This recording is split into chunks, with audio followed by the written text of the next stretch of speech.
హరే కృష్ణ. అందరికి భాగవతం క్లాస్ స్వాగతం. సో నాలుగో స్కందం చివరి అధ్యాయం. సో 31వ అధ్యాయంలో మనం ఉన్నాము. నిన్న కొంత భాగాన్ని చూసుకున్నాం, మిగిలిన భాగాన్ని ఈరోజు చూసుకుంటాము. సో ప్రచేతలు వాళ్ళు వాళ్ళ విధి విధి నిర్వహణలన్నీ ఒక పక్క చేసుకుంటూ వాళ్ళు మళ్ళీ సంసారంలో ఆ మాయలో పడే క్రమంలో వాళ్ళకు భగవంతుడు ఇచ్చిన వరాలు వాళ్ళకు గుర్తొచ్చినాయి. సో గుర్తుకొచ్చి వెంటనే వాళ్ళు రాజ్యాన్ని త్యజించి వాళ్ళు పూర్ణత్వం పొందడానికి వాళ్ళు నిర్ణయం తీసుకున్నారు. సో తన వాళ్ళ భార్య అయినటువంటి మారిషాను దక్షుడి రక్షణలో ఉంచి వాళ్ళు రాజ్యాన్ని త్యజించి వెళ్ళిపోయారు. అక్కడ జాజలి ఋషి యొక్క స్థావరంలో ఉంటూ అక్కడ ఆధ్యాత్మిక జ్ఞానాన్ని పొంది తర్వాత అందరి పట్ల సమానత్వాన్ని పూర్ణత్వాన్ని సాధించారు. సమానత్వం రావాలంటే లోపల అలిషడ్ వర్గాలన్నిటినీ మనం నశింపజేసుకోవాలి. ఆ తర్వాత వాళ్ళు ఆ విధంగా సాధన చేస్తుండగా నారద అక్కడికి రావడంతో వాళ్ళ ఆయనకి ఆసనం ఇచ్చి వాళ్ళకి విచారణ చేశారు. సో ఆయన్ని ఫస్ట్ కీర్తించారు. సూర్యుడు వలె మీరు సమస్తం ఎక్కడైనా సరే మీరు తిరగలుగుతారు. అయితే తిరిగి ఏం చేస్తున్నారు, వారి భయాల్ని మీరు దూరం చేస్తున్నారు, సామాన్యుల భయాల్ని. సో సంసార ఆసక్తిని పెంచుకున్న మేము శివుడు మరియు విష్ణు ఆజ్ఞను కూడా మేము మర్చిపోయాము. అంత మాయ ప్రబలంగా ఉంది అని చెప్పేసి వాళ్ళు అంగీకరిస్తున్నారు.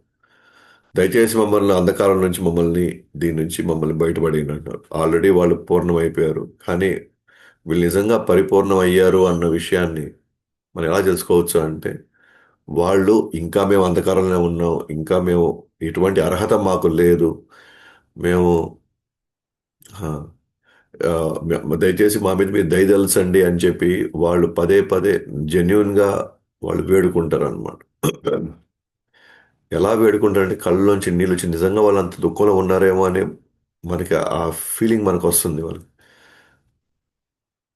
సో ఎదిగిన వాళ్ళు ఎప్పుడు కూడా మాకు మాకు ఏమీ తెలియదని చెప్తారు. అది నిజంగా వాళ్ళు ఫీల్ అవుతారు, ఏదో బయటికి ఏదో మాట వరకు చెప్పడం కాదు. సో అది అంత వినమ్రత వాళ్ళ కలుగుతుంది. వాళ్ళు నిజంగా మేము ఇంకా అధములమే అనే భావనలోనే వాళ్ళు ఉంటారు వాళ్ళు. కానీ మనలాంటి ఏదో ఇప్పుడిప్పుడే ఏదో భక్తిలో అట్లా ఓనమాలు నేర్చుకుంటాం మనలాంటి వాళ్ళు, మనకు అన్నీ తెలుసు. మనం ఉండే స్టేజ్ అలా హయ్యర్ స్టేజ్. ఎప్పుడైతే మనకు ఆ ఫీలింగ్ అన్నీ వస్తున్నాయంటే మనం అర్థం చేసుకోవాల్సింది ఏంటంటే మనం ఎక్కడ ఒక మెట్టు కూడా పైకి ఎక్కలేదని అర్థం చేసుకోవాలి మనం. మేము వీళ్ళకంటే చాలా ఉన్నతంగా ఉన్నాము అనే ఫీలింగ్ ఉంది అంటేనే మనకు అర్థం అయిపోయింది మన ప్రయాణం ఇంకా చాలా ఉంది అని. సో ఆ తర్వాత వాళ్ళు అడిగినట్టు ఏదైతే అంధకారం నుంచి బయటపడేయండి అన్నారు. సో నారదుల వారు స్ట్రైట్ ఫార్వర్డ్గా ఆన్సర్ ఇచ్చేయబోతున్నాడు.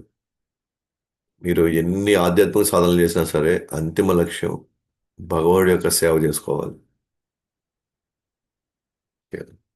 మేము జపం చేస్తామండి, సేవ చేయడానికి మాకు ఇంట్రెస్ట్ లేదు, సేవ చేయడం మాకు ఇబ్బందికరంగా ఉంది, మాకు బాధగా ఉంది, మాకు బరువు ఎక్కువ ఉంది అన్నారంటే మన సాధన కరెక్ట్ మూడ్లో పోవట్లేదని అర్థం.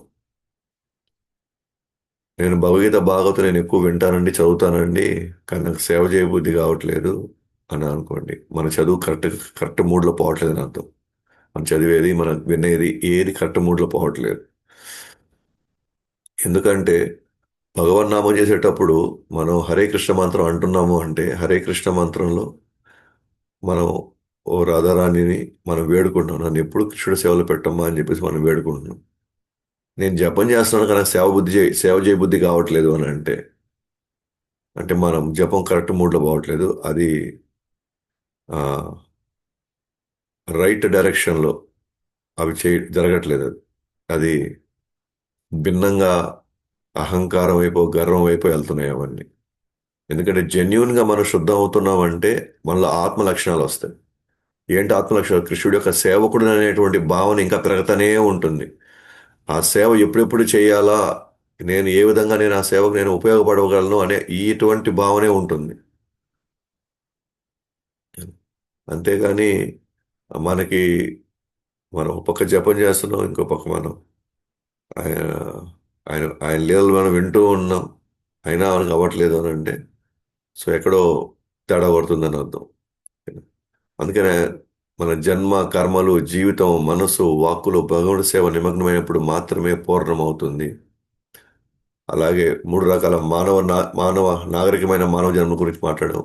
మానవ జన్మ అండ్ ఆ మానవ జన్మలో పొందిన గురు దగ్గర పొందిన దీక్ష, ఎక్స్పెషల్గా యజ్ఞాలు నిర్వహించడానికి చేసే దీక్ష, ఈ మూడు మూడు రకాలైన నాగరికమైనటువంటి జన్మలు.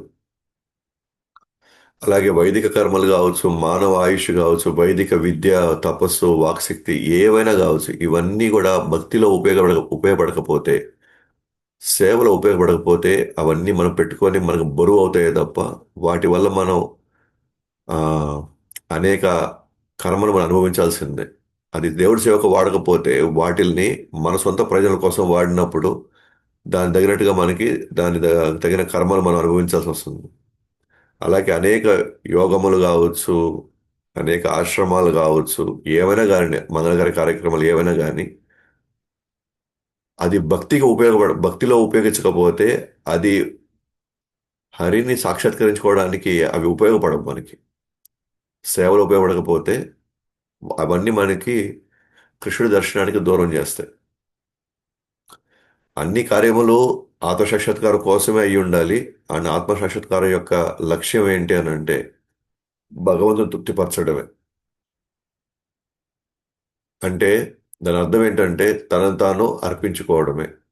సో ఈరోజు మనం దీంట్లోకి వెళ్తున్నాం. అసలు నిన్న ఎక్కడైతే మనం ఆపేసామో అక్కడి నుంచి మనం కొనసాగుతున్నాం. అద్భుతమైనటువంటి ఈ శ్లోకాన్ని మనకి నారదుల వారు ఆ, ప్రచురణల ద్వారా మనకు వినిపిస్తున్నారు అనమాట. యథా తరోర్మూల నిశ్చనేన తృప్యంతి తత్స్కందభుజోపశాఖా ప్రాణోపహార చ యతేంద్రియాణం తథైవ సర్వాహనచ్యుతే చ. చెట్లు వేళ్ల మీద నీరు పోయడం వల్ల కాండము కొమ్మలు మరి అన్నింటికీ శక్తి చేకూర్చినట్లుగా కడుపుకు ఆహారం సరఫరా చేయడం వల్ల శరీరంలోని ఇంద్రియాలు మరియు అవయవాలు ఉత్తేజమైనట్లుగా భగవంతుని భక్తితో సేవ చేయడం వల్ల ఆ పరమాత్ముని భాగాలైన దేవతలు ప్రత్యక్షంగా తృప్తి చెందుతారు. మనం ఎన్నోసార్లు ఈ ఈ యొక్క ఉదాహరణ మనం ఇచ్చుకున్నాము అనేక సందర్భాల్లో. మనం భగవంతుడికి కృష్ణుడికి కానీ మనం భక్తితో సేవ చేసినట్లయితే ఆ భగవంతుడి భాగాలైనటువంటి దేవతలు, ఋషులు, మునులు, జీవులు అన్నీ తృప్తిపడిపోతాయి అన్నమాట. అందరికీ మనం సేవించినట్లే. సింపుల్గా చెప్పాలంటే ఒక కుటుంబంలో తండ్రి ఉన్నాడు, తల్లి ఉంది, వాళ్ళకి కొడుకులు ఉన్నారు, ఆ కొడుకులు పెళ్ళి కోడళ్ళు ఉన్నారు, అలాగే ఆ, వాళ్ళకి పిల్లలు ఉన్నారు. మొత్తం ఇది ఒక పెద్ద ఉమ్మడి కుటుంబం. మనం ఇంటి పెద్దలకి ఎట్లయితే పత్రిక ఇస్తే అందరికి ఇచ్చేసినట్టే, అందరిని తృప్తిపరిచేసినట్టే, అందరినీ ఆహ్వానించినట్లే అని మనం ఎట్లా పరిగణిస్తామో అట్లానే భగవంతుడికి ఒక్కరికి మనం సేవ చేసుకోగలిగితే, దేవదేవుడైన శ్రీకృష్ణుడికి మనం సేవ చేసుకున్నట్లయితే మనం అందరినీ తృప్తిపరిచినట్లే. భగవంతుడు మన యొక్క కార్యాల పడి తృప్తిపడినట్లయితే అందరూ తృప్తిపడినట్లే. కానీ మనం పిల్లలకి పిల్లలకి మనం పెళ్లి పత్రిక ఇచ్చే అందరి రమ్మన్నారు అంటే అది అందరు రమ్మన్నట్టు కాదు. ఆ ఒక్క కుటుంబాన్ని మాత్రమే, ఆ భార్యాభర్తలు మాత్రమే మనం పిలిచినట్టు, అందరిని పిలిచినట్టు కాదు. అట్లనే నేను దేవతలు మాత్రం పూజించి ఇది అందరినీ తృప్తిపరిచింది, అందరినీ మనం అదే తృప్తిపరిచినట్లేనే లేదా అందరినీ మనం ఆరాధించినట్లు అనుకుంటే అది పొరపాటు అది. అది సో అందుకే మనకు బెస్ట్ ఎగ్జాంపుల్ ఇక్కడ ఇస్తున్నారు అనమాట. మనం చెట్టు యొక్క మూలాలుగా నీళ్లు పోసినట్లయితే ప్రతి దానికి మనం నీళ్లు పోసినట్లయితే, ఎందుకంటే చెట్టు మొత్తం ఆరోగ్యకరంగా ఉంటుంది. అదే నేను కాండానికి, కొమ్మలకి, రెమ్మలకి, ఆకులకి నేను పోసుకుంటూ కూర్చున్నాను అనుకోండి, నేను చెట్టు మొత్తం నీళ్లు పోసినట్టు కాదు. అట్లా అందరికి నేను నీళ్లు పోసుకుంటూ పోవాలి అని అంటే కొన్ని గంటలు పడుతుంది. కానీ ప్రయోజనం ఏంటి? ఆ చెట్టు ఎండిపోతుంది కొన్ని రోజులకి. అలాగే నేను మానవ సేవ, సమాజ సేవ అని, దేశం సేవ అని, రకరకాల సేవలు నేను మునిగి, కుటుంబ సేవలని, తల్లిదండ్రుల సేవలని, బంధువుల సేవలని, ఇట్లా రకరకాలుగా నేను చేసుకొని పోయినా కూడా లాస్ట్‌కి నేను ఎప్పటికీ తృప్తి పడను. నేను అసంతృప్తితోనే నేను మరణించబోతాను. పేరుకి మాత్రం నేను చాలా సేవలు చేశాను. ఆ సేవలు చేసే మునిగి ఆ సేవల్లో మునిగి నేను తేలుతున్నప్పుడు ఎవ్వరు నా పట్ల తృప్తి పడనే పడరసలు. కానీ నేను భగవుడికి సేవ చేసుకుంటూ, ఆ భగవుడి యొక్క భాగాలుగా నేను వీళ్ళని పరిగణించి, మిగతా వాళ్ళందరినీ, తద్వారా నేను సేవ చేస్తే, నేను భగవంతుడిని తృప్తిపరిచినట్లయితే, నేను అందరిని తృప్తిపరిచినట్లే. అంతేగాని నేను వీళ్ళందరికీ నేను నా జీవితం మొత్తం నేను సేవ చేసినా సరే, వీళ్ళలో 1% నా సేవ పడి తృప్తి పడినా కూడా అది గొప్ప విషయమే. కానీ నేను భగవుడికి సేవ చేసినట్లయితే, అసలు నేను ఆత్మను కాబట్టి, నాకు భగవంతుతో ఉన్న సంబంధం ఇక్కడ నాకు ఎవరితో ఇంకా అంత సంబంధం లేదు కాబట్టి, ఆయన అందరికీ మూలం కాబట్టి, ఆయనకి నేను గాని సేవ చేయగలిగితే, ఆయన ద్వారా అందరిని నేను తృప్తిపరచగలుగుతాను. అందుకే దానికి ఎక్స్ట్రా ఇంకొక ఎగ్జాంపుల్ ఇచ్చారు. కడుపులో ఆహారం సరఫరా చేయడం వల్ల మాత్రమే అన్ని ఇంద్రియాలకి, అన్ని అవయవాలకి శక్తి వస్తుంది. ఇవి గాని నేనెందుకు నేనెందుకు కడుపు పెట్టాలి అని చెప్పి చేతులు గాని, కాళ్ళు గాని చూస్తే మిగతావన్నీ కష్టపడుతున్నాయి. కడుపు మాత్రం గమ్ముగా ఉంటుంది చూడ్డానికి. అందరూ ఏమనుకోవచ్చు, ఇంద్రియాలు, అవయవాలని ఏమనుకుంటారు, మేమెందుకు కష్టపడాలి? మేమెందుకు కడుపు కోసం ఎందుకు కష్టపడాలి? మేము మేము ఇంక మీద మేము సేవ చేయము. కడుపుకి ఇంక మేము సేవ చేయము అని చెప్పేసి వాళ్ళందరూ గాని కామ్ అయిపోయారనుకోండి సేవ చేయకుండా.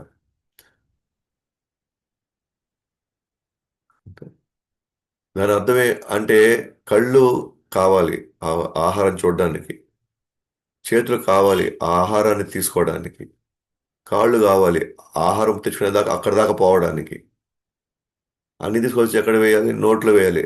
నోరు కావాలి అది నమలడానికి. అంతిమంగా గొంతు కావాలి మింగడానికి. అండ్ చివరిగా కడుపులోకి వెళ్ళి ఆహారం వెళ్తుంది. ఇవన్నీ అనుకున్నాయనుకోండి, మేమెందుకు సేవ చేయాలి కడుపుకి? అది మాత్రం గమ్మున కూర్చొని కేవలం అన్నీ లోపలేసుకుంటేనే తప్ప, మే కళ్ళు అయి చూడడానికి కావచ్చు, చేతులు తెచ్చుకోవడానికి కావచ్చు, ఇవన్నీ మేమందరం కష్టపడాలని చెప్పేసి అవి ధర్నాకి కూర్చున్నాయనుకోండి ఒకరోజు. మేమింక చేయము ఇంకా అని చెప్పేసి. విషయం ఏందంటే కడుపులోకి ఆహారం పోకపోతే, అది ఆహారం జీర్ణించుకొని అది శక్తి అన్ని ఇంద్రియాలకి, అవయవాలకి పోకపోతే మిగతా అన్నీ నీరసం పడిపోతాయి. అదే విధంగా నేను దేవుడి సేవ తప్ప మిగతా అన్ని సేవలు నేను చేస్తానని అనుకున్నాం అనుకోండి. అయితే నేను దేవుడి సేవను ఎందుకు చేయాలి నేను? ఓకేనా? నేను కష్టపడుతున్నాను, నేను తిరుగుతున్నాను, నేను వెళ్ళి అన్నిటినీ సరి చేసుకొని, నేను సరుకులు తెచ్చుకుంటున్నాను, నా తెలివితేటలకి డబ్బులు సంపాదించుకుంటున్నాను. అన్నీ నేను చేసి, నేను దేవుడికి ఎందుకు నైవేద్యం పెట్టాలి నేను? దేవుడు చేస్తున్నాడనే భ్రమలో నేనెందుకు ఉండాలి? అసలు భగవంతుడు నాకేం చేస్తున్నాడు? ఏదో దేవుడు పటాల రూపంలో ఉన్నాడో, లేదా ఒక రాయి రూపంలో ఉన్నాడు. ఆయనకి నేనెందుకు చేయాలనుకున్నామనుకోండి. ఎట్లా అయితే ఇంద్రియాలన్నీ శక్తి రాక బలహీనమైపోతాయో, అట్లానే జీవులు గూడా ఎవరైతే భగవడి సేవలో ఉండకుండా మిగతన్నిట్లో గాని వాళ్ళు పాలు పంచుకున్నారనుకోండి. లేదా అసలు భగవంతుడిని పట్టించుకోలేదనుకోండి. ఖచ్చితంగా లాస్ట్‌లో వాళ్ళు అత్యంత దయనీయ స్థితిలో వాళ్ళు ఉంటారు. ఆఖరి రోజుల్లో. ఎట్లా అనంటే, వాళ్ళు ఖచ్చితంగా అసంతృప్తితోనే వాళ్ళ జీవితం ముగుస్తుంది. వాళ్ళు నిస్సహాయ, నిస్పృహలతోనే అసలు నేను ఏమి సాధించాను అనే విషయం చూస్తే, వాళ్ళకి నేనేమీ సాధించలేకపోయాను. కేవలం నా టైమంతా వేస్ట్ అయిపోయింది. వీళ్ళెవరు నాకు బాగాలేనప్పుడు, నాకు సరిగ్గా జరగనప్పుడు వీళ్ళెవరు నాకు లేరు. వీళ్ళ కోసమని ఇదంతా నేను నా జీవిత కాలం అంతా నేను పణంగా పెట్టింది. వీళ్ళ గురించా నేను ఇంత తాపత్రయపడింది. వాళ్ళ అవసరాలకు మొత్తం నేనున్నానే. కానీ నాకు అవసరం ఉన్నప్పుడు వీళ్ళెవరు నాకు లేరే. అండ్ భగవంతుడి గారిని నమ్ముకో ఉంటే భగవంతుడు అంతర్గతంగా ఎవరు వచ్చినా రాకపోయినా, ఎవరు మనకి సరైన వీడ్కోలు మనం పలకపోయినా, మన ఆశించిన స్థాయిలో వాళ్ళు ఎవ్వరు రాకపోయినా సరే, భగవంతుడు లోపల నుంచి ఆ జీవుడికి కావాల్సినటువంటి ఆ యొక్క సంతోషం లేదా ఆ తృప్తిని 100% ఇస్తాడు. లేకపోతే ఈ ఋషులు, మునులు లేకపోతే ఈ పెద్ద ఇప్పుడు మనం మనం చర్చించుకునే రాజులు వీళ్ళంతా పిచ్చోళ్ళ వీళ్ళంతా. వీళ్ళు ఆల్రెడీ సేవలు చేస్తున్నారు. ఆల్రెడీ సేవలు చేస్తూ మళ్ళీ భగవంతుని గురించి ఎందుకు గట్టిగా పట్టుకో ఉన్నారు వీళ్ళంతా. ఎందుకు మనం పదే పదే రండి, భక్తుల సాంగత్యంలోకి రండి, భక్తుల సాంగత్యంలోకి వచ్చి నేర్చుకోండి. ఏం చేయాలి? ఎట్లా చేయాలి? ఏ భావంతో చేయాలి? అని. చాలామంది భక్తులుగా ఉన్నారు. కానీ వాళ్ళు మేము భగవద్గీత ఆ మాత్రం మేము చదువుకోలేమా? మాకు తెలుసు భగవద్గీత చదవడం. మాకు అర్థమైపోయింది భగవద్గీత అంటే ఏంటో. మాకు తెలుసు నైవేద్యం ఎట్ట పెట్టాలో మాకు తెలుసు అని చెప్పి ఎక్కడికక్కడ రెస్ట్రిక్ట్ అయిపోయి ఎక్కడికక్కడే వాళ్ళు ఉండిపోతున్నారు. భక్తుల సాంగత్యంలోకి రాకపోతే సరైన భావంలో మనం చదవలేము. సరైన భావంలో మనం సేవ చేయలేము. The mood is more important. ఆ మూడ్ మనం డెవలప్ చేయాలన్నా, మనకి ఉత్సాహం రావాలన్నా, ప్రేరణ రావాలన్నా, ఏదైనా సరే అది గురువు యొక్క ఆధ్వర్యంలోని భక్తుల సాంగత్యంలో మాత్రమే అది వీలవుతుంది. ఓకే. మన ఇంట్లో మరమనుషులు ఉంటారు. మరమనుషులు అంటే రోబోట్స్ వచ్చి మనకి అన్నం వడ్డించాయనుకోండి. అది కూడా సేవ చేస్తూనే ఉంది. అలాగే మనుషులు వచ్చి సేవ చేశారనుకోండి, వడ్డించారనుకోండి చాలా తేడా ఉంది. మనుషులు వచ్చి మనకి అన్నం వడ్డించడానికి లేదా మనకు కావాల్సిన అవసరాలు తీర్చడానికి, అలాగే లోపల ప్రేమతో వచ్చి మనకు వడ్డించడానికి చాలా తేడా ఉంది. మనం భక్తుల సాంగత్యం లేకపోతే మనం మనుషుల్లాగే మనం భగవంతుని భగవంతుని చూస్తాం మనం. ఏదో పెట్టాలి కాబట్టి నేను పెట్టాలి. చేయాలి కాబట్టి ఏదో నేను చేయాలి అన్న అన్న విషయంలో మనం ఉంటాం. భక్తుల సాంగత్యంలో ఏముందంటే ఎమోషన్స్ని మనం భగవంతుడి సేవలోకి తీసుకెళ్ళడానికి నేర్చుకుంటాం మనం. ఒక్కోసారి మనకి నిజంగానే మనకున్న బద్ధజీవన స్థితిలో మనకు కొద్దిగా ప్రతిరోజు ఏం పెడతామో ఖచ్చితంగా ఈ ఫీలింగ్స్ వస్తాయి. ఎందుకంటే మన గత గత జీవనం విధానం మనం ఒకదానికి అలవాటు పడ్డాం. ఇప్పుడు కొత్తగా భగవంతుడు అని తెలుసుకోవాలంటే జ్ఞానపూర్వకంగా అర్థమైంది కరెక్టే. కానీ హృదయపూర్వకంగా ఏ భావంతో చేయాలి అనే పాయింట్ దానికి ట్రైనింగ్ కావాలి. దానికి అందరి యొక్క సహకారం కావాలి. అందరి మధ్యలో మనం ఉంటూనే వాళ్ళు ఇంత చేసినా నేను కనీసం 1% నేను చేయాలి కదా అని ఎక్కడో మనకు ప్రేరణ వస్తుంది. భక్తుల సాంగత్యం లేకపోతే నేను మాత్రమే చేస్తున్నాననే గర్వం వస్తుంది. నేను లేకపోతే ఇక్కడ ఏది జరగదు అనే భావంలోకి వెళ్తుంది. అది సరైన మూడ్‌లో భగవంతుడికి సేవ చేయడం కాదు అది. సో, కాబట్టి ఇక్కడ భగవంతుడికి సేవ చేసుకుంటే అందరూ సేవ చేసినట్లే. బట్ ఏ భావంతో సేవ చేస్తున్నాం భగవంతుడితో. అది చాలా ఇంపార్టెంట్ ఇంకా. అందుకే నారదుల వారు ఏడో స్కందంలో ధర్మరాజుతో అంటారనమాట. ఏమని అంటారంటే, ముకుందుడికి ఒకడికి సేవ చేసుకుంటే చాలు. మనం తల్లిదండ్రుల యొక్క రుణబంధాలు, కర్మబంధనాలు, అలాగే ఋషులు, మునులు, అలాగే పంచభూతాలు, దేవతలు వీళ్ళందరి యొక్క రుణాలు, కర్మలు మనం తీర్చేస్తాము. ఒక్క కృష్ణుడికి మనం సేవ చేసుకోగలిగితే. కానీ మనం ఏమనుకుంటాం, ఈ దేవుడికి పెడితే ఏమైంది? ఆ దేవుడికి పెడితే ఏమైంది? ఆ దేవుడికి చేసుకుంటే ఏమైంది? ఈ దేవుడికి చేసుకుంటే ఏమైంది అని. చేసుకోవచ్చు. కానీ మనం అందరిని తృప్తిపరిచిన వాళ్ళం కాము. కానీ మనం కృష్ణుడికి గాని చేసుకున్నట్లయితే, ఓకే. నాకు మనసులో శివుడంటే ఇష్టమై ఉండొచ్చు. తప్పేం లేదు. 100% రకరకాల దేవతలకి రకరకాలటువంటి స్థాయిల్లో భక్తులు ఉంటారు. కానీ కృష్ణుడికి సేవ చేసుకుంటే మాత్రమే అందరిని మనం తృప్తిపరిచినట్టు. అందుకే మనం ధైర్యంగా అంటామనమాట. ఎందుకు మాకు కృష్ణుడికి సేవ చేసుకోండి, అందరూ సేవ చేసినట్టే అయిపోతుందని మనం ధైర్యంగా చెప్తాం మనం అందరికీ. ఎందుకంటే ఇదే మనకు సాక్ష్యం అన్నమాట. ఈ శ్లోకం మనకు సాక్ష్యం. అందుకని భగవంతుని భక్తితో సేవ చేయడం వల్ల ఈ పరమాత్మని బాగా దేవతలు ప్రత్యక్షంగా సంతృప్తి చెందుతారు.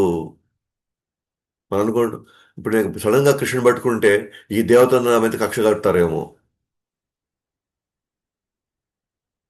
అందుకే చాలా సందర్భాల్లో నేను కృష్ణుడికి చేసుకోవచ్చు, నేను నాకు ఇష్టమైన ఆ దేవతలు కూడా చేసుకోవచ్చు అంటే చేసుకోవచ్చు, తప్పేం లేదు. కానీ అల్టిమేట్ కృష్ణుడు తృప్తి పడితే చాలు కదా. ఈ ఇతర దేవతలకు నేను చేసే టైంని అది కూడా నేను కృష్ణ భక్తికే నేను ఉపయోగించగలిగితే ఆ సమయాన్ని, ఆ శక్తిని, ఆ తెలివితేటల్ని నేను ఇంకా నేను ఈ ఆత్మస్థితిని లేదా ఆత్మ సాక్షాత్కారాన్ని నేను త్వరగా పొందొచ్చు కదా. నేను ఇంకో ఎందుకు అనవసరంగా నేను చేసిన పని మళ్ళీ 2 సార్లు ఎందుకు చేయాలి? అవసరం లేదు కదా మనకి. ఎందుకంటే మనకి భాగవతం చెప్తుంది క్లియర్‌గా మనకి. సాక్షాత్ నారద వారు చెప్తున్నారు ఇక్కడ. భక్తి ఒకటి చేసుకుంటే చాలు. నేను మళ్ళీ కర్మయోగం సెపరేట్‌గా, అష్టాంగ యోగం సెపరేట్‌గా, నేను జ్ఞానయోగం సెపరేట్‌గా నేను చేయాల్సిన అవసరం లేదు. నేను సెపరేట్‌గా మళ్ళీ ఈ యజ్ఞాలు మళ్ళీ సెపరేట్‌గా, తపస్సులు వేరుగా, మళ్ళీ ధ్యానాలు వేరుగా నేను చేయాల్సిన అవసరం లేదు. ఎందుకంటే అంతిమంగా అన్ని మార్గాల యొక్క అంతిమంగా భక్తియుత సేవకి నేను భక్తియుత సేవలో ఫైనల్‌గా నేను రావాల్సిందే. అన్నిటి ప్రయోజనాలు భక్తుల సేవ దొరకడమే. అన్నిటి ప్రయోజనాలు. ఏమో గత జన్మలో ఎవరికి ఏ తపస్సు చేసాం. ఈరోజు మనకి సేవ చేయడానికి మనకి అవకాశం దొరికింది. గతంలో ఎన్ని ఎన్ని రకాలుగా మనం బ్రాహ్మణుల్ని తృప్తిపరిచామో తెలియదు. లేదా భగవానుడి యొక్క భక్తుల్ని మనం ఎన్ని రకాలుగా వాళ్ళకి మనం ఏ విధంగా ఉపయోగపడ్డామో మనకు తెలియదు. కానీ అవి అవి చేయబట్టే ఈరోజు మనకి ఇది దొరికింది. మనకి దొరికినటువంటి ఈ అవకాశాన్ని మనం జారవిడ్చుకోవడానికి ఎంతవరకు మనం ఆహ్, సిద్ధంగా ఉంటాం జార విడుచుకోవడానికి ఇయన్నీ. సో, జార విడుచుకోకూడదు అసలు. ఎన్నొచ్చినా ఏమొచ్చినా సరే దీనిని జీవితకాలం తీసుకెళ్ళడానికి ఏం అవసరమో అన్నిటినీ మనం అన్ని రకాలుగా మనం ప్రయత్నిస్తూనే ఉండాల్సిందే. మనకు తెలియనప్పుడు ఓకే. రకరకాలుగా మనం సేవలు రకరకాలుగా తృప్తిపరచడం మనం ప్రారంభించాం. రకరకాల వ్యక్తుల్ని లేదా రకరకాల దేవతల్ని. ఇంతంత అద్భుతంగా మన నారద వారు చెప్తున్నారు కృష్ణుడి గురించి. చెట్లు వేర్లని మనం చేస్తే చాలు అందరికీ మనం చేసినట్లేను. కడుపు మనం ఆహారం పెట్టుకుంటే చాలు అన్ని అవయవాలకి మనం శక్తినిచ్చినట్లేను. అలాగే భగవంతుని భక్తి చేసుకుంటే చాలు అన్నిటికీ అందరినీ మనం తృప్తిపరిచినట్టే దేవతల్ని అందరిని.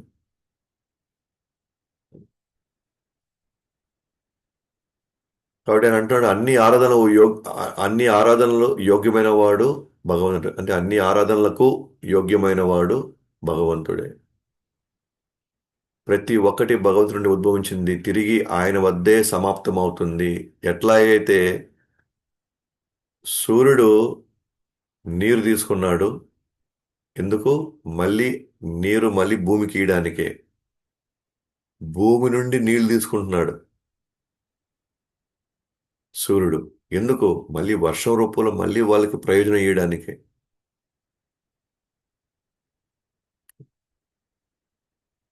అలాగే భగవానుడు మనం సేవ చేశాము అంటే, మన దగ్గర నుంచి సేవ తీసుకున్నాడంటే, మళ్ళీ మనకి 1000 రెట్లు మళ్ళీ మనకి ప్రయోజనం ఇయడానికే భగవంతుడు ఇవ్వబోయేది.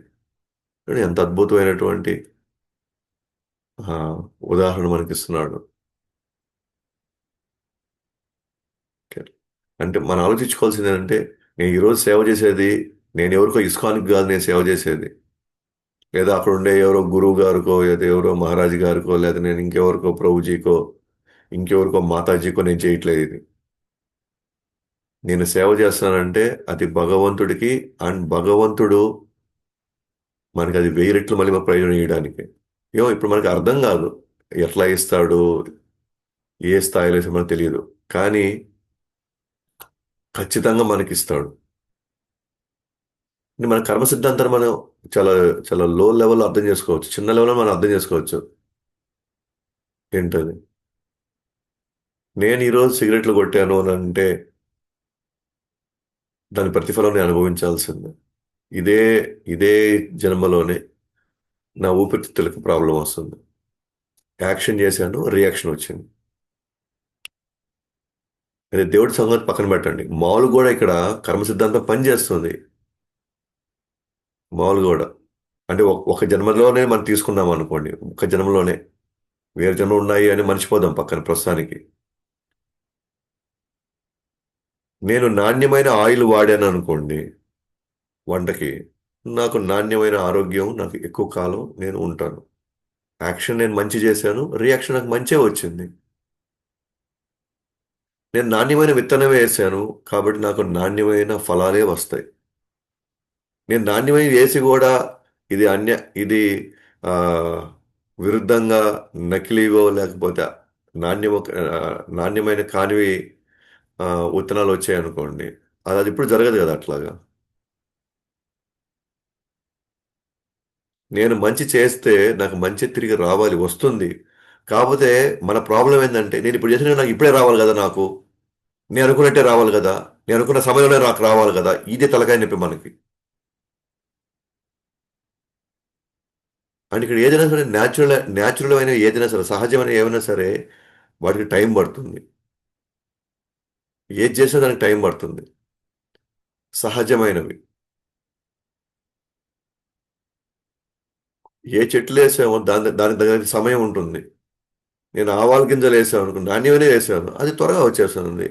దాని యొక్క ఆ, స్వభావం, ఇది ఆ విత్తనాల యొక్క స్వభావం, అది త్వరగా వచ్చేసింది.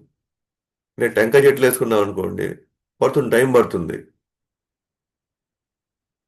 నేను ఏ రకంగా సేవ చేశాను, ఎటువంటి వాళ్ళకి సేవ చేశాను బట్టి కూడా ఆధారపడుతుంది. సో కాబట్టి సమయం ఉంటుంది, మనం ఏది చేసి అదే వస్తుంది మన వెనకాల. అదే భగవానుడు చేస్తే అది 1000 రెట్లు వస్తుంది. బట్ దానికి తగిన ఓపిక సహనం మన దగ్గర ఉండాలి.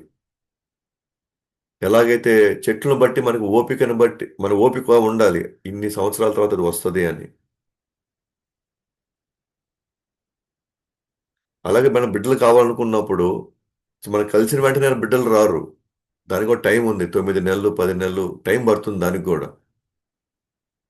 అట్లనే మనం చేసిన భగవంతుడి సేవ కూడా ఓకేనా, ఖచ్చితంగా వస్తుంది.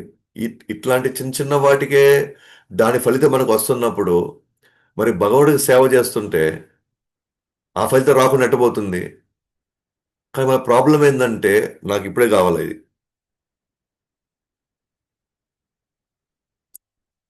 మనం ఎట్లయితే సహజమైన మిగతా విషయాల్లో ఓకే పలానా విత్తనం వేస్తే, పలానా మామిడి విత్తనం వేస్తే ఇన్ని సంవత్సరాలకు మనకి మళ్ళీ ఫలాలు వస్తాయని మనకు తెలిసే కానీ మనం చేస్తున్నాం కదా.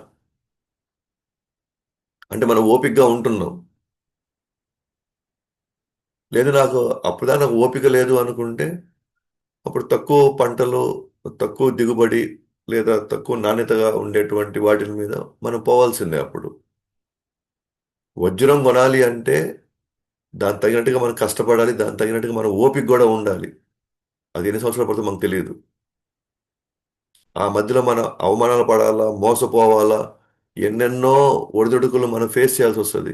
ఎన్నో బెదిరింపుల్ని ఆ, మనం అడ్డుకోవాలి. అప్పుడు కానీ ఒక వజ్రం మనకు దొరకదు. నాకేంది చిన్న చిన్న నాకేదో కొద్దిగా ఆ, ఏదో ఇతడివి నాకు కావాలి, ఇతడి సరుకులు కావాలనుకుంటే దానికి మనం అంత కష్టపడాల్సిన అవసరం లేదు. మనం ఆసామాషిగా వీళ్ళు అట్లా మనకు సంపాదించేది మనకు దానికి దొరికిపోతుంది. విలువైంది కావాలి అనుకున్నప్పుడు దానికి తగిన క్యారెక్టర్ మన దగ్గర ఉండాలి, దానికి తగిన గుణాలు మన దగ్గర ఉండాలి. అప్పుడే మనం అర్హులం అవుతాం దాన్ని మనం తీసుకోవడానికి. కానీ ఖచ్చితంగా అనుకున్న దానికంటే 1000 రెట్లు మనకు తిరిగి వస్తుంది. లేకపోతే వ్యాసులు వారు, ఋషులు, ఏనా, ఆచార్యులు, వీళ్ళంతా వీళ్ళకంటే మనం తెలివైన వాళ్ళమా, వీళ్ళకంటే మనం యోగ్యులైన వాళ్ళమా, అర్హులైన వాళ్ళమా? వాళ్ళ క్యారెక్టర్, వాళ్ళు ఓపికగా ఉన్నారు, ఎన్నిటినో వాళ్ళు భరించారు, ఎన్నో ఒడిదుడుకులు వాళ్ళు ఎదుర్కొన్నారు. కానీ వాళ్ళకి అపారమైన నమ్మకం ఉంది. 100% నాకు భగవంతుడు దీన్ని అనేక రెట్లు నాకు ఇస్తారు అనే నమ్మకంలో వాళ్ళు చాలా హ్యాపీగా అన్నిటినీ ఆనందంగా ఎదుర్కొని ముందుకెళ్ళిపోతే పోయారు.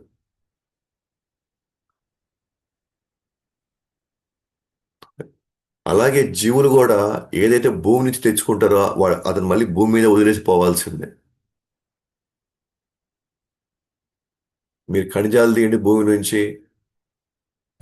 మీరు ఇంకేదైనా విషయాలు ఏదైనా అంశాలు మీరు దీన్ని భూమి నుంచి మీరు లాక్కోండి, మీరు మళ్ళీ భూమి మీద వదిలిపోవాల్సిందే వాటిని. 100% మనం భగవంతు నుంచే సమస్తం ఉద్భవించింది కాబట్టి, ఓకేనా, అదే భగవంతుడు మనం చేయగలిగితే తిరిగి మళ్ళీ మనకే ఇస్తాడు. అందుకే చాలా సందర్భాల్లో మనం ఆలోచిస్తూ ఉంటే మనం ఒకసారి చిన్న చిన్న విషయాలకి మనం ఇబ్బంది పడతా ఉంటాం అన్నమాట. అంటే అసహనం వ్యక్తం చేస్తూ ఉంటాం. అంటే మనం డ్యూటీలు వేసుకుంటాం, ఏ సేవలు ఎవరు చేయాలి, ఆ, ఎప్పుడెప్పుడు రావాలి అని మనం టైమింగ్స్ వేసుకుంటాం. సపోజ్ ఒకరి రావాలనుకున్నారు, కానీ సంభవం ఎమర్జెన్సీ వచ్చింది, ఇంకొకరికి ఆ సేవ దొరికింది.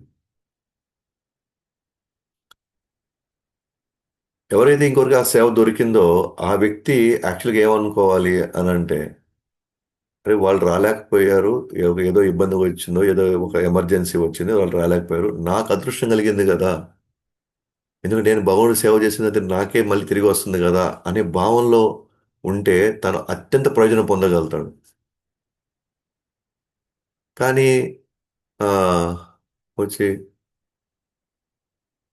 నేనే ఎందుకు చేయాలి, నాకెందుకు చెప్పారు మీరు, నాకు వేరే పనులు ఉండవా మాకు ఇంకా, సడన్గా ఇప్పుడు చెప్పాలనా, అంటే మనం అక్కడ ఏం చేస్తున్నాం అంటే అంటే మనం అదే అన్నా సరైన భావం మనకి పెరగాలి అంటే మనం ఆచార్యుల దగ్గర నుంచి ఉన్నటువంటి భాగవతాన్ని వింటూనే భక్తుల సాంగత్యంలో ఒకరిద్దరేమో నిరంతరం అన్ని పూసుకుంటూ ఉంటారు వాళ్ళు. అంటే అన్ని సేవల్లోకి వెళ్ళిపోతుంటారు వాళ్ళు. వాళ్ళు మిగతా పనులని కుటుంబాన్ని పక్కన పెట్టేశారు, లేదా వాళ్ళకి ఉద్యోగం వ్యాపారం అదని పక్కన పెట్టేశారు, వాళ్ళు పరిగిస్తూ ఉంటారు అనమాట. మనలాంటి వాళ్ళు ఏం చేస్తుంది తెలుసా, అతను ఫ్రీగా ఉన్నాడులే, ఆ, మనం ఎన్ని చెప్పినా అతను వాళ్ళు తీసేసుకుంటారు, కాబట్టి మనం తప్పించుకోవడానికి కూడా వాళ్ళకి ఇచ్చేస్తుంటాం మనం. మనం చాలా లాస్ అవుతున్నాం ఆ విషయంలో, అది మనం గుర్తుపెట్టుకోవట్లే.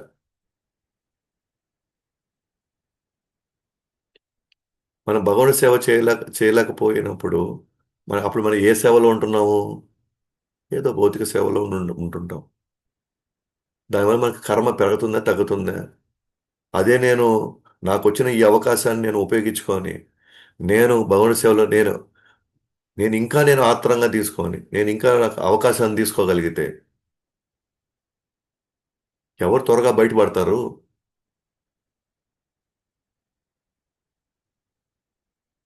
కొంతమంది వచ్చి అంటారు అనమాట, మనం అవసరంగా ఎక్కువ ఇన్వాల్వ్ అవుతున్నావేమో దీంట్లో, అనవసరం ఎక్కువ పూసుకుంటున్నావేమో నువ్వు ఇంకా ఇక్కడ, ఓకేనా? ఎంతవరకు ఉండాలో అంతవరకే ఉండాలి, ఎంతవరకు చేయాలో అంతవరకే చేయాలి మనం అని కొంతమందికి ఇట్లా ఐడియాలు వస్తుంటాయి.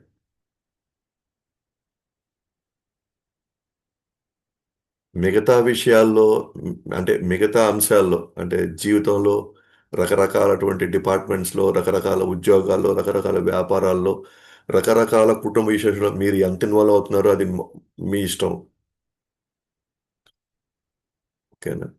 కానీ భగవంతుడి సేవలో ఇన్వాల్వ్ అయ్యే వాళ్ళు, ఇంకా పూసుకునే వాళ్ళు, ఇంకా చేసేవాళ్ళే అత్యంత ప్రయోజనం పొందుతారు. కానీ విచిత్రం ఏంటంటే మిగతా విషయాలన్నింటిలో మనం బాగా లోపల కూరుకోపోవాలనుకుంటాం మనం. మన అవసరం లేకపోయినా పోయి కల్పించుకొని పోయి పనులు చేసుకుంటాం అనమాట మనం వెళ్ళి. ఎందుకంటే వాళ్ళ దగ్గర మనం మనల్ని పొందాలని. వాళ్ళనే రెండు మాటలకి మనం మనం ఉప్పొంగిపోయేసి మన అవసరం లేకపోయినా సరే మనం వెళ్ళి దూరి మరీ వెళ్ళి చేస్తాం అనమాట. ఆ తర్వాత వాళ్ళు చేయకపోతే మళ్ళీ మనకి లోపల పెద్ద గుణపం దింపుతారు తర్వాత మనకి. అప్పుడు మనం కూర్చొని మళ్ళీ ఏడ్చుకుంటా కూర్చుంటాం మళ్ళీ. నేను అంత చేశాను, నేను ఇంత చేశాను, నేను అట్ట చేశాను, వాళ్ళు నేను ఎంత చేసుంటాను నేను వాళ్ళకి. ఎవరికి ప్రయోజనం అయన్నీ? మీరు మీరు ఆ రోజు అలాగే చేశారు. ఈ రోజు కూడా దాని ప్రతిఫలం ఈ రూపంలో అనుభవించినప్పుడు ఎవరికి బాధ, ఎవరికి దుఃఖము, ఎవరికి కష్టము? ఇక్కడ భాగవతం అంతా మనకేం చెప్తుంటే మిగతా విషయాలు ఎక్కువ దూరవద్దండి అంటున్నది.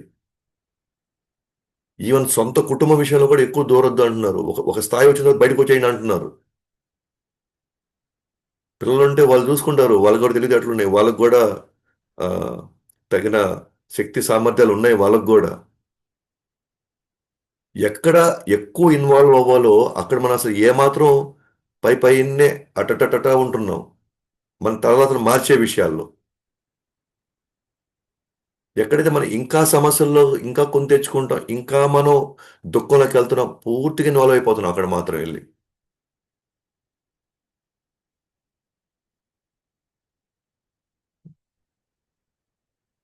ఎంత అంటే ఆహ్, శాస్త్రానికి ఎంత అపోజిట్‌గా మనం ఎళ్తున్నాం మనం. అందుకే ఇప్పుడు పిల్లలు గూడా ఒక ఇప్పుడున్న జనరేషన్ "ఎందుకమ్మా ఎక్కువ ఇన్వాల్వ్ అవుతున్నావు? ఎందుకు నాన్న ఎక్కువ ఇన్వాల్వ్ అవుతున్నావు? మాకు వద్దంటున్నాం గదా మేమసల" అని వాళ్ళు విసుక్కుంటున్నారు వాళ్ళు.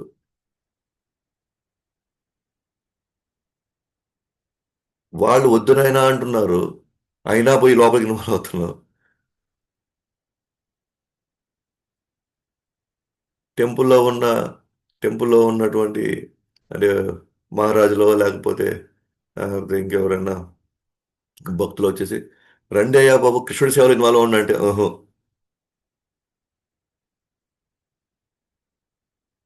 ఏదైనా అతిగా చేయకూడదు మళ్ళీ. ఏదైనా అతిగా చేయకూడదు. మరి అతిగా ఎందుకు ఇన్వాల్వ్ అవుతున్నారు మరి మిగతా విషయాల్లో? ఏదైనా అతిగా చేయకూడదు గదా! మరి అన్ని విషయాల్లో మనం అలాగే ఉండాలి గదా! డబ్బు సమయంలో అతిగా ఉండబోద్దండి.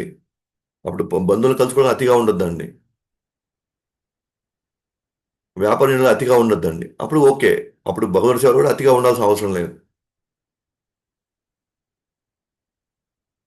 ఎక్కడైతే నిజంగా అతిగా ఉండాలి. ఇన్వాల్వ్ అవ్వాలి. కృష్ణుడి సేవలోకెళ్ళాలి. చెయ్యాలి. ఏమైనా తప్పులు జరిగితే నేర్చుకోవాలి. అక్కడ మాత్రం అంతంత ఏదో కనిపించినట్టుగా ఉన్నామో లేమో అన్నట్టుగా అనుకుంటారు. మేము చాలా తెలివైన వాళ్ళం అనుకుంటారు వాళ్ళు. మేము తప్పిచ్చేసుకున్నాం అనుకుంటారు. కానీ విషయం ఏంటంటే మనల్ని మనమే ఎక్కువ మోసం చేసుకుంటున్నాం. అంటే నాకు అవకాశాలు దొరికి కూడా నేను వాటిని ఉపయోగించుకోలేకపోతున్నాను. అలాంటప్పుడు మన తలరాతలు కూడా అంత త్వరగా ఎందుకు మారతాయి? మన కర్మలు ఎందుకు మారతాయి? పేరుకేమో నేను చాలా సంవత్సరాల నుంచి ఉన్నానండి అని. ఉన్నాం. ఎంత నాణ్యతగా ఏ భావంతో మనం సేవ చేసాం అది చాలా ఇంపార్టెంట్. ఊరికే హాజరేసుకుంటా ఉంటే సరిపోతుందా?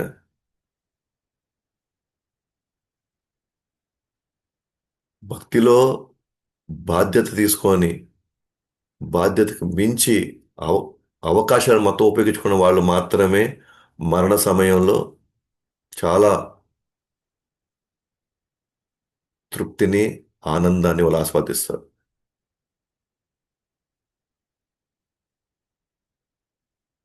చాలా సందర్భాల్లో అక్కడ, ఇక్కడ తిరిగేసి నామకే వాస్తు వచ్చాము, పోయాము, ఏదో చేసామంటే చేసాము అనే ఆ భ ఆ యొక్క ఆ స్థితిలో ఉన్నట్లయితే మరణ సమయంలో గూడా మిగతా అంశాల్లో గూడా అంతవరకే ఉంటుంది. ఏ యదా మాం ప్రపద్యంతే తాం తదైవ భజామ్యహం. కృష్ణుడు నువ్వు నా సేవే కోరుకుంటే నాకు సేవకు కావాల్సిన అన్ని అవకాశాలు నీకిస్తాను. నేను దూరంగా ఉండాలి అని నువ్వు అనుకుంటే, నువ్వు దూరంగా ఉండడానికి కావాల్సిన మొత్తం మాయను గూడా నేనే సృష్టిస్తాను. నువ్వు అట్లాగే దూరంగానే ఉంటావు.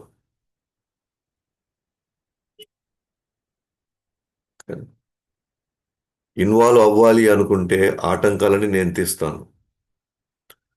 లేదు నేను దూరం నడక నీకు కావాల్సిన ఆటంకాలు కూడా నేనే సృష్టిస్తాను నేను. యథమ్మ కృష్ణుడి దగ్గర క్లియర్ క్యాల్కులేషన్ ఉంటుంది. నేను రావాలనుకున్నాను కానీ నాకు ఇవి ఉన్నాయి, అవి ఉన్నాయి, ఇవి ఉన్నాయి, అవి ఉన్నాయి, అలా జరుగుతున్నాయి, ఇలా జరుగుతున్నాయి అనుకోండి. మనకి రావాలని లేదు కాబట్టి అవన్నీ ఉన్నాయి. రావాలని ఉండి మనం బలమైన సంకల్పంతో ఉంటే దాన్ని అధిగమించే తెలివితేటలు, శక్తి సామర్థ్యాలు కూడా భగవంతుడు ఇస్తాడు. సో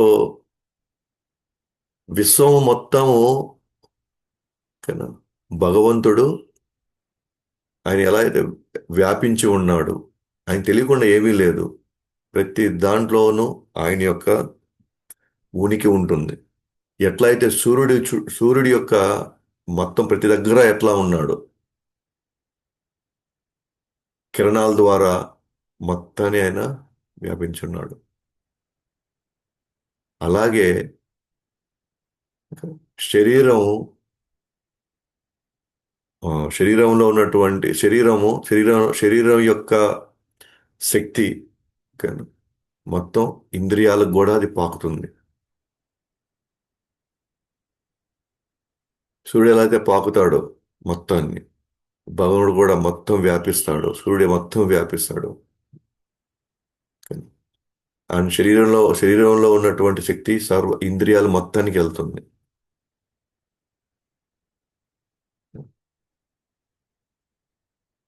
అలాగే మేఘాలు అంధకారం, వెలుగు. రజోగుణాన్ని మేఘాలతో పోల్చారు, అంధకారం తమోగుణంతో పోల్చారు, వెలుగు సత్వగుణంతో పోల్చారు. అయితే వీటిని బట్టి మేఘాలు ఉన్నాయా, అంధకారం ఉన్నాయా, లేకపోతే వెలుగుందా, దాన్ని బట్టే ఓకేనా మన జ్ఞానం కానీ ఇవన్నీ ప్రకటమవుతాయి, లేకపోతే జ్ఞానం మూసుకోబోతుంది. గుణాలను బట్టి మన సత్వంలో ఉన్నాం అనుకోండి, అన్నీ మనకు ప్రకటమవుతాయి, అన్నీ మనకి అర్థమవుతాయి అన్నమాట. రజోగుణం ఉన్న వాళ్ళకి మేఘాలు కమ్ముకున్నాయి కదా, కొంచెం ఓకే, అంత అర్థం కాదు, కొంత అర్థం అవుతుంది, సిద్ధాంతం కావచ్చు, భక్తి విషయాలు కావచ్చు, ఇతర అంశాలు ఏదైనా కాదు.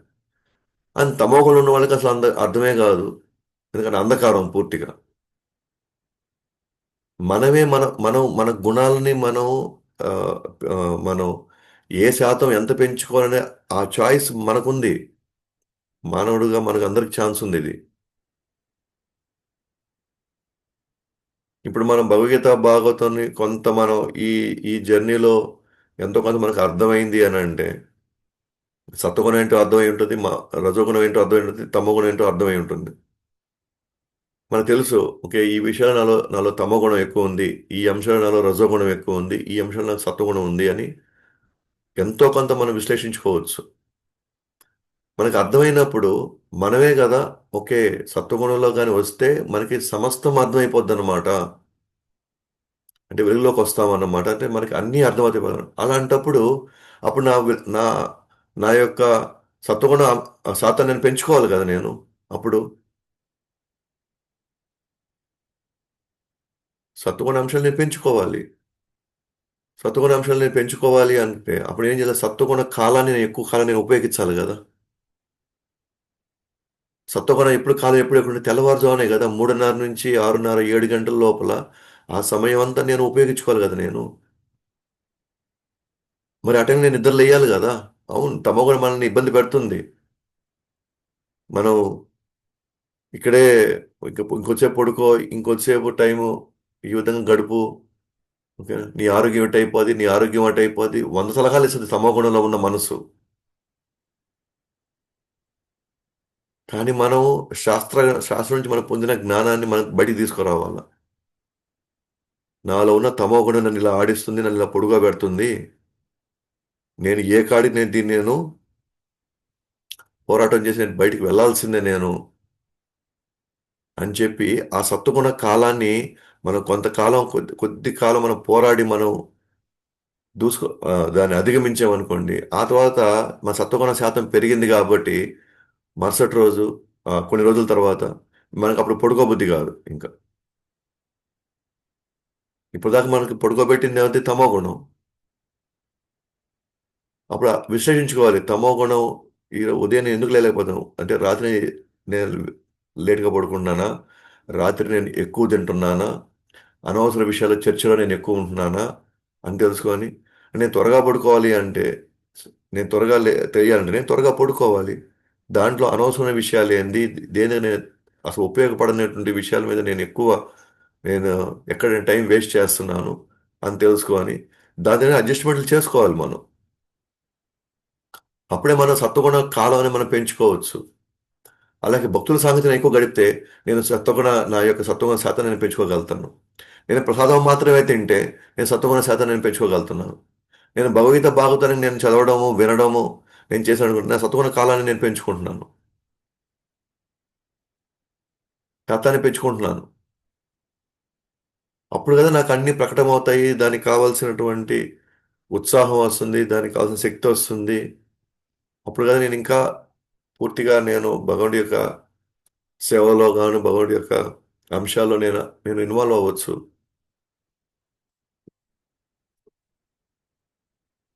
కాబట్టి కాబట్టి నారద వారు అంటున్నారన్నమాట, సర్వోత్తరుడైన భగవంతుడిని అన్ని కారణాలకు ఆయనే కారణం. అన్ని వ్యక్తిగత జీవులకు పరమాత్మ. ఆయన భౌతిక ఉద్గారాల అతీతుడు మరియు ప్రభువు. కావున మీరు ఆయన భక్తి సేవలో నిమగ్నమై ఆయనతో గుణాత్మకంగా ఏకమై ఉన్నారని భావించాలి. భగవంతుడే అన్ని కారణాలకు ఆయనే కారకుడు. ఆయనే ప్రతి జీవులో పరమాత్ముడుగాను ఉన్నాడు. భౌతిక ప్రభావాలకి ఆయన అతీతుడు. ప్లస్ ప్రభువు కూడా ఆయనే, భౌతిక అంశాలకి ఆ ప్రభువు కూడా ఆయనే. కాబట్టి అన్నిటికీ ఆయనే అయినప్పుడు, కాబట్టి నేను ఆయన ఒకరిని గట్టిగా పట్టుకుంటే చాలు కదా నేను. కాబట్టి మీరు ఆయన భక్తి సేవలో నిమగ్నం అవ్వాలి అంటున్నాడు. ప్లస్ గుణాత్మకంగా ఇద్దరు ఒకటే కదా. ఇద్దరు ఒకే టాన్లో రెండు గుడ్డ ముక్కలే కదా, ఒకే టాన్లో ఉన్నవాళ్ళే కదా. అంటే ఆయన సచ్చిదానంద స్వరూపమే, మనం కూడా సచ్చిదానంద స్వరూపమే. కాదు ఆయన అనంతం, నేను అణువు. ఇద్దరు ఇద్దరు ఒకే స్వభావం లేదా ఒకే గుణమే కదా ఇద్దరికి. నాకు భావనకి ఒకే గుణం ఉంది. ఒకే గుణం ఉంది. కానీ నాకు ఆయన సేవ చేయడం ఇష్టం లే.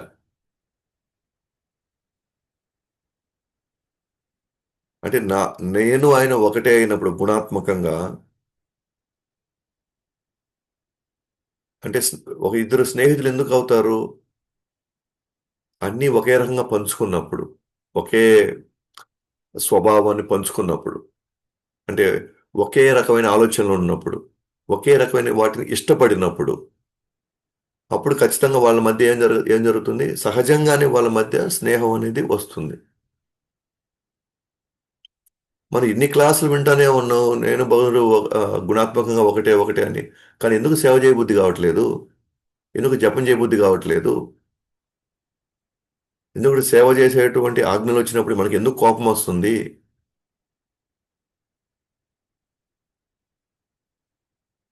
మరి ఇద్దరికి ఒకే గుణాలు ఉన్నాయని మనం ఎన్నోసార్లు చెప్పుకున్నాం కదా. ఆయనలో దయాగుణం ఉంది, మనలో దయాగుణం ఉంది.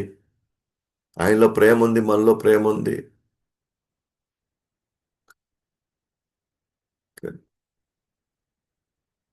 అంటే మనలో ఉన్న ఈ త్రిగుణాలు మనల్ని, ఆ జ్ఞానాన్ని కప్పేస్తా ఉంది. మన గత సంస్కారాలు, గత వాసనలు, కామక్రోధ మోహ మదమత్సరాలు ఇవన్నీ, నేను ఆయన ఒకటే, ఆయనే ప్రభువు, ఆయనే సమస్తానికి, అన్ని కారణాలకు ఆయనే కారణం అన్న విషయము మన గతంలో పెంచుకున్న సంస్కారాలు, వాసనలు, అలవాట్లు, కోరికలు ఇవన్నీ వాటిని కప్పేస్తా ఉంది.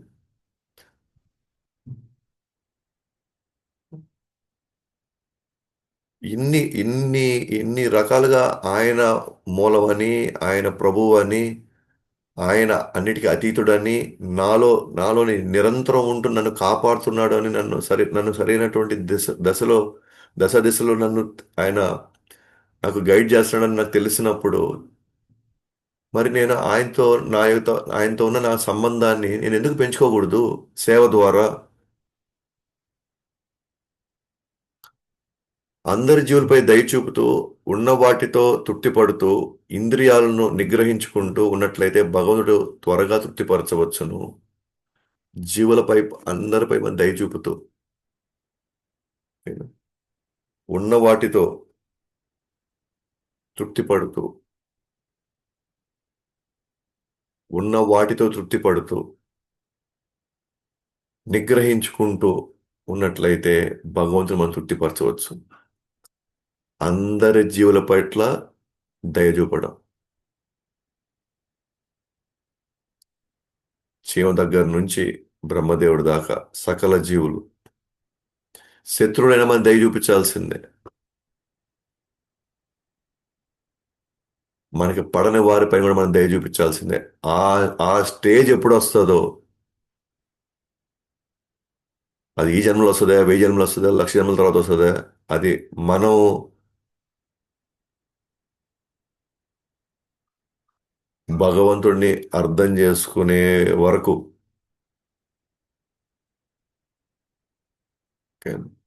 నేనొక్కడినే మంచివాడిని, నేనొక్కడినే సేవ చేసుకుంటున్నాను, నేనొక్కడనే చేసుకోగలుగుతున్నాను, అట్లా కాదు ఇది ఇక్కడ.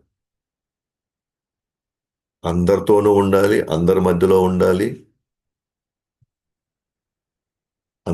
అందరి పట్ల దయ చూపించాలి, గురించి ఆలోచించాలి. ఓకే. ఆ ఆ స్థాయి ఎప్పుడు వస్తుందో ఆ స్థాయిలో భగవంతుని త్వరగా తృప్తిపరచచ్చు మనం.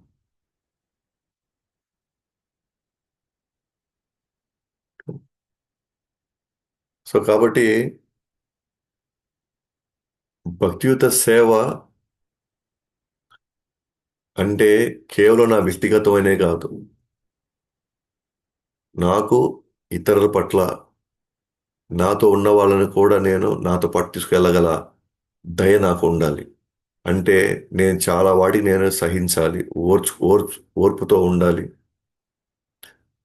వీళ్ళందరూ కూడా ఆ, నా యొ- నా తండ్రితో నా తండ్రి నుంచి వచ్చిన వాళ్ళే కదా. అంటే నాతోనూ అందరితో నాకు సంబంధం ఉంది. మన శరీరం వస్తేనే నేను నాది ఆ కులము, మీది ఈ కులము, మాది వేరే కుటుంబం, మీది వేరే కుటుంబం, మీది వేరే దేశం, మాది వేరే దేశం, ఇవన్నీ కూడా.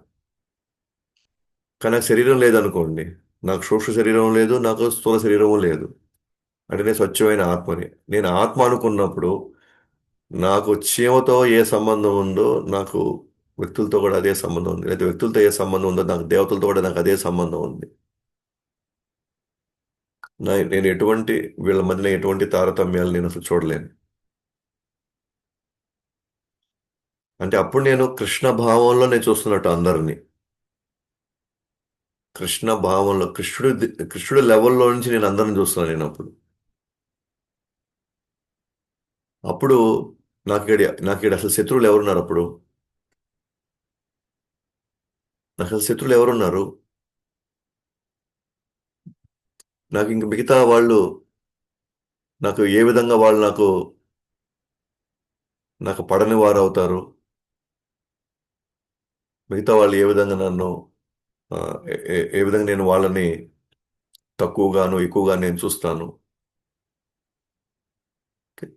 అంటే మనం క్లియర్గా అర్థం చేసుకోవాల్సింది ఏంటి అని అంటే, ఓకేనా? మన కృష్ణ భక్తి భావన పెంచుకోవాలి, అంటే ఆ స్థాయికి ఎదగాలి. ఎదిగితే కానీ నేను ప్రాపర్ వేలో నేను చూడలేను. ఓకే. అంతర్గతంగా నేను ఈ అంశాలపై పోరాడి నేను అధిగమించాలి నేను.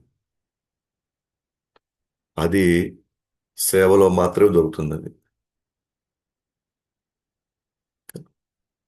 అది సేవలో మాత్రమే మనకి అన్ని వాటికి అన్ని విషయాలు మనకు కులంకుషంగా మనకు అర్థమవుతాయి ఇక్కడ. మనం ఎటువంటి భావంలో ఉన్నామో మనకి పదే పదే మనకు గుర్తు చేసేది మన సేవలో ఉన్నప్పుడే, ఎస్పెషల్గా భక్తుల సాంగత్యంలో ఉన్నప్పుడు. లేకపోతే నేను ఒంటరిగా ఉంటే నేను కూడా నేను నేను మహాభక్తుడిని, నేను ఒంటరిగా ఉంటే అని నా భావన వస్తూనే ఉంటాయి ఇవన్నీ. కృష్ణుడి అంశాలని నేను ఓపికగా నేను ఉండలేకపోయినప్పుడు, కృష్ణుడి అంశాలని నేను సరైన విధానంలో నేను వాళ్ళని నేను చూసుకోకపోతే నాకు వైకుంఠంలో ఎంట్రీయే ఉండదు.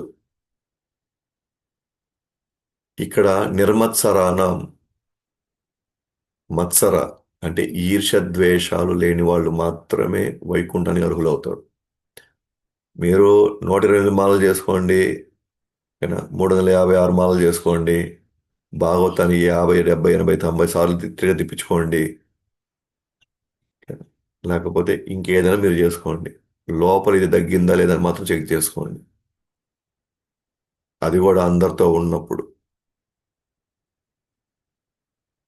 అది తగ్గింది అంటే దెన్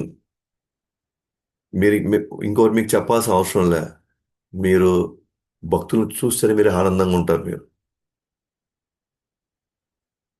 భక్తులతో గడిపే ప్రతి క్షణం మీరు తన్మయత్వంలోకి వెళ్ళిపోతారు. ఇప్పుడు మనందరి ఫీలింగ్ ఒకటి ఉంటుంది. మళ్ళీ వెళ్ళి కలవాలా ఇప్పుడు నేను, వీళ్ళ మధ్యలోకి నేను పోయి సేవకి వెళ్ళాలి ఇప్పుడు వెళ్ళి అన్నాము అంటే మనం చాలా ప్రయాణం చేయాలి అప్పుడు.